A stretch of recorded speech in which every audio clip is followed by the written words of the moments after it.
This is the Steve Gruber Show. And welcome to it as we kick off another big hour here on the program from the Northern Compound and Alternative Studio number 1. Fighting for you from the Foxhole of Freedom. We've got one here as well. Who do you want in your foxhole when the chips are down? Big, important question. Here are three big things this hour. Number 1, the long saga of the civil case against OJ Simpson may finally be coming to an end with $58 million in a settlement deal. A deal that can never be paid, but it is something. Number 2, the slanderous selective outrage aimed at President Trump over the infamous case of Jeffrey Epstein is boiling over, and Democrats are going to get what they have been demanding. They may not like it. We'll talk about that. And number 3, the economy. Affordability has been the hot debate for a while now. Affordability is the word that matters most for millions of Americans right now. There's no question about it. Affordability. You've sent me many emails, but I want more. Go to stevegruber.com. Tell me your biggest worry when it comes to paying the bills. Property tax comes up a lot. We're going to talk about that. The AXMI tax. If you are in Michigan, there is a move afoot to put it on the ballot next November to get rid of property tax in Michigan, just like they're working on in Florida. We'll talk about that in a minute. Kevin Hassett points out the real numbers in purchasing power from the Biden years and now. These numbers are a little comfort to those struggling, but it is an improvement. It's important for you to understand the numbers and the truth. Listen. Well, first of all, if you look at the history of inflation, right, what happened was that there was runaway Democrat spending in Joe Biden's term, and we got inflation up almost to 10%. It averaged 5% over the 4 years. And that has created a situation where, for example, mortgage rates went up. And so the typical payment for a monthly mortgage payment almost doubled. That a bag of groceries that cost $400 a month when President Trump left office is $500 or $515 when President Trump came back this time. And so that there's this really big hole that's been dug. And then the question you could also ask as an economist is, how do I summarize all those different prices and everything? And one of the ways you could do it is just look at purchasing power, the real wage. Purchasing power, I'll just finish this and then I'll get back to it. The purchasing power dropped by about $3,000 under Joe Biden because the wages didn't keep up with prices. Under President Trump, it's already gone up by about $1,200.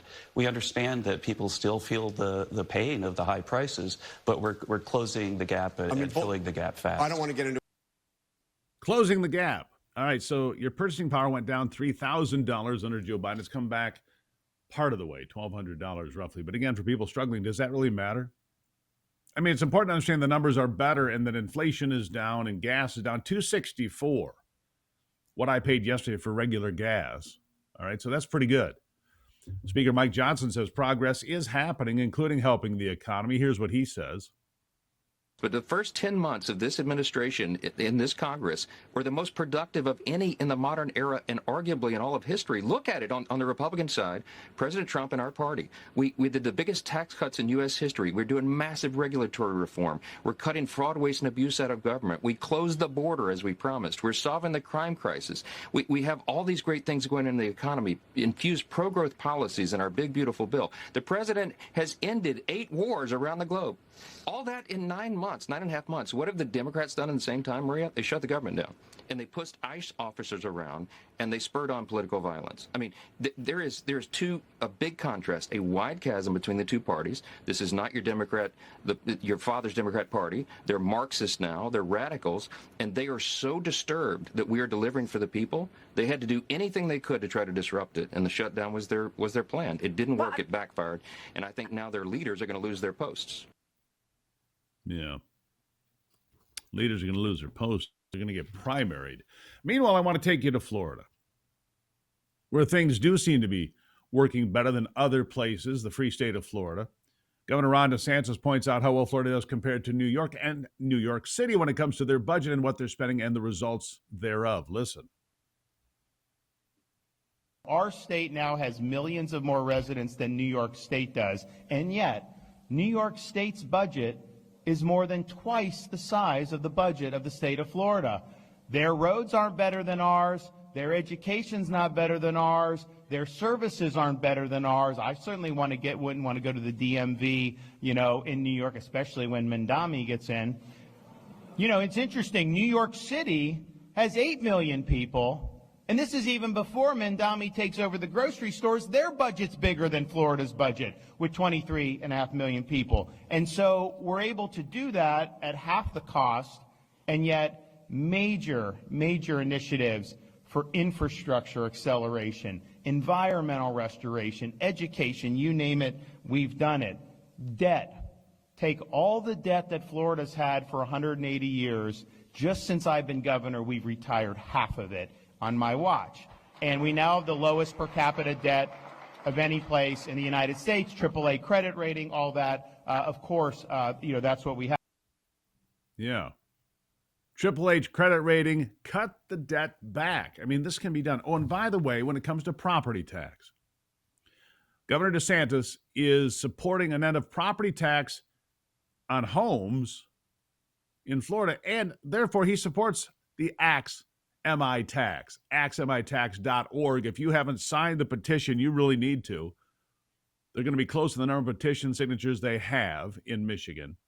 And if you live there, you need to get this taken care of. Listen to what he says about property tax. Here's the governor again. To higher taxes, such as higher property taxes, to pay for these spending habits. And, these property taxes, it's like you buy a home, you buy land, maybe you buy the home outright, but maybe you pay off a mortgage over 30 years. And then, okay, you've paid off the mortgage, you bought the land, you've been taxed many times. It's like, is it your property or not? Just for being on your property, you got to write a check to the government every year. So you're basically paying rent to the government to live on your own property. And our homestead exemption is not strong enough to help these folks because the property gets assessed so high. And that's the thing. If you buy a home for $300,000 and there's certain tax, well, then what? 10 years later, they say it's worth $700,000. And so, and they say, there's homestead stuff that helps protect you to a certain extent, but you're paying more. And a lot of people can't afford that.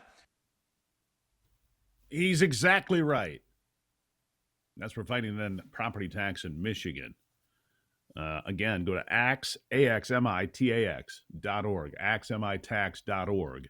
You can find out more. If you haven't signed the petition, get it signed. And if you want to circulate a petition, at your local gathering at church or your friends that get morning coffee, do that. Get us over the finish line. Need 460,000 signatures. They're close, but they need a buffer, of course. They do. Look, if you're on a fixed income and prices continue to go up, how do you pay that? How do you pay that? Right? That's the point that they're making. It's not fair to seniors, especially. Get rid of property tax like the governor of Florida is saying. He's right about that. We're going to take a break and be back. It is the Steve Gruber Show.